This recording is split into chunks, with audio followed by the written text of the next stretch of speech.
So, ayan, magandang hapon. Jim Hardware is back. Cagayan de Oro. Ayan, so mayroon tayo ditong 4x4x8 feet na detachable. Mag-ano muna kayo dun. Lagyan nyo muna ng ano dun. Lagyan nyo muna ng kahoy doon. Meron tayong 4x4x8 feet na detachable na pins concrete post molder natin or dragon fruit post. So ito po ay 4x4x8 feet. Ibig sabihin adjustable po siya. Pwede tayong gumawa dito ng 4 feet, 5 feet, 6 feet, 7 feet hanggang 8 feet, no? Ito po makikita ninyo, ibig sabihin ng detachable ay pwede siyang mababaklas isa-isa. Ayan, no? Tingnan niyo yung accessories niya. Ayan, no? Ito yung accessories niya sa gilid, no? 4, 1, 2, 3, 4, no? So dito yan ilalagay. Ito naman yung dito, kung makikita ninyo yung may mga welding dyan, yan ang magkaparehas niya. Ayan, no? Magkaparehas. By number po yan, no? May number dito. Nandito sa gilid ang number niyan, no? Sa mga nag-order nito, so kailangan tingnan ninyo yung may mga yung mga nakalitaw na bakal. Ito po ay magkakasama yan. Ayan, tingnan niyo, magkakasama yan. So, detachable yan. No?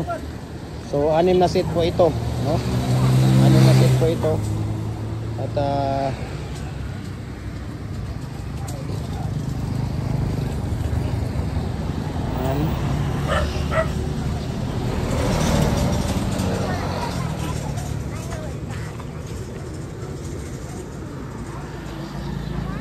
is ano yan, holes, may butas siya. Ito yung frame niya, no? Lifetime na gamit nyo na po yan. Kasi kung makikita ninyo, yan, no? Napakakapal po yung bakal natin na gamit. BI po ito, BI na steel plate, no? So napakakapal po yung bakal natin na ginagamit dito.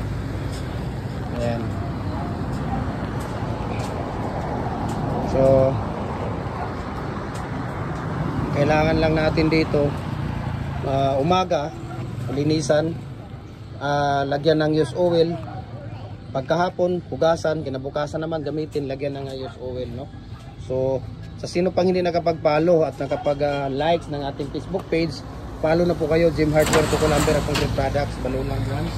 Jim Hardware ang Cucumber and Concrete Products, Canituan Branch. Triple A&F Cucumber. Yung ating personal Facebook account, Felix Tan Pagikan Jr. Ang ating Instagram, Felix_Pagikan 2000. Tapos yung ating YouTube channel, Jim Hardware ang Cucumber and Concrete Products po. Ayan. So sana po ay mag-follow kayo, no? Mag-subscribe sa ating YouTube channel dahil lahat ng mga mixing natin, ratio, tips ay nandoon sa ating YouTube channel, no?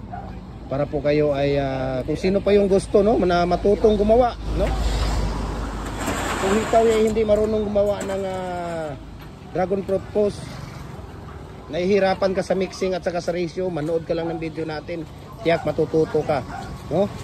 Kung ikaw ay hindi marunong gumawa ng bricks molder, manood ka lang bricks, lahat ng mga bricks natin, red cement toppings or plain cement toppings, decorative, hollow blocks, tiyak matututo ka, no?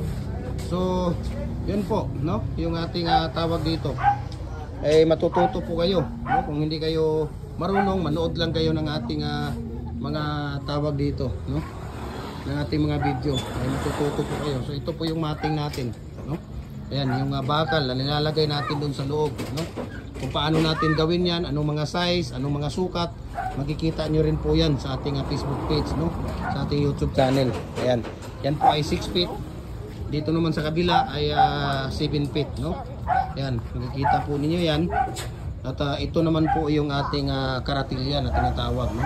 Wheelbarrow po yan. Ayan, so nandito sila ni Kuya Jupre at kasi Kuya Dinis para sa ating molder, no? At yun nga po ay tawag dito ay tapos na, no? Yung 6 na set dito.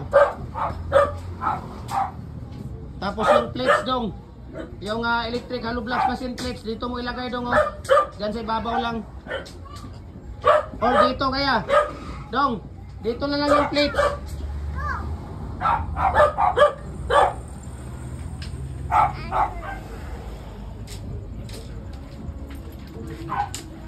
Dito nyo ilagay yung plate sa electric hollow blocks machine. Dahil nakalimutan yan nung nakaraang nag-deliver tayo, nakalimutan yan. Ayan.